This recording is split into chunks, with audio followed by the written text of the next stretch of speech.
Assalamualaikum warahmatullahi wabarakatuh. Perkenalkan, nama saya Joharavan Naufal Ar-Rayyan. NIM saya 2024 1011 101110151. Pada kesempatan kali ini saya akan menjelaskan tentang teori bentuk negara. Bentuk negara adalah cara suatu negara disusun dan diorganisasikan berdasarkan pembagian kekuasaan antara pemerintah pusat dan daerah. Para ahli membagi untuk negara menjadi dua, yaitu negara kesatuan dan negara serikat atau federasi. Yang pertama, negara kesatuan atau bisa disebut unitary state. Negara kesatuan adalah negara yang hanya memiliki satu pemerintahan pusat yang memegang kekuasaan tertinggi. Pemerintah daerah tetap ada, tetapi kewenangannya diberikan oleh pemerintah pusat melalui sistem desentralisasi atau otonomi daerah.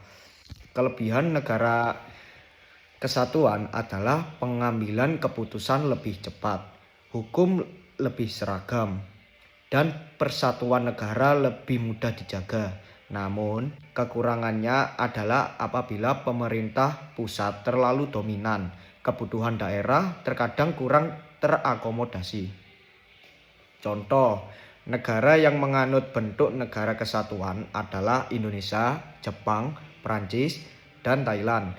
Indonesia sendiri ditegaskan sebagai negara kesatuan dalam pasal 1 ayat 1 Undang-Undang Dasar Negara Republik Indonesia tahun 1945 yang menyatakan bahwa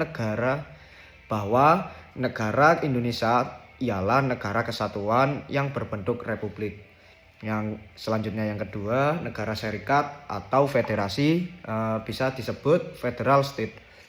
Negara serikat adalah negara yang terdiri atas beberapa negara bagian yang bergabung menjadi satu negara federal.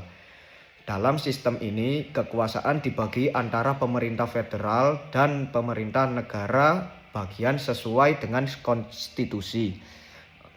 Negara bagian memiliki kewenangan mengatur urusan dalam negerinya sendiri, sedangkan pemerintah federal mengurus kepentingan bersama seperti pertahanan, hubungan luar negeri, dan kebijakan moneter. Kelebihan negara federal adalah setiap daerah memiliki keleluasan mengatur wilayahnya sesuai kebutuhan. Namun, pembagian kewenangan yang tidak jelas dapat menimbulkan konflik antara pemerintah pusat dan negara bagian. Contohnya, negara federal adalah Amerika Serikat, Jerman, Australia, India, dan Malaysia. Kesimpulannya di sini dapat disimpulkan bahwa bentuk negara menentukan bagaimana kekuasaan pemerintahan dibagi dan dijalankan. Negara kesatuan menempatkan pemerintahan pusat sebagai pemegang kekuasaan tertinggi. Sedangkan negara serikat membagi kekuasaan antara pemerintah federal dan pemerintah negara bagian. Indonesia memilih bentuk negara kesatuan karena dianggap paling sesuai untuk menjaga persatuan di tengah keberagaman suku, budaya, agama, dan wilayah. Sekian penjelasan dari saya, kurang lebihnya mohon maaf. Wassalamualaikum warahmatullahi wabarakatuh.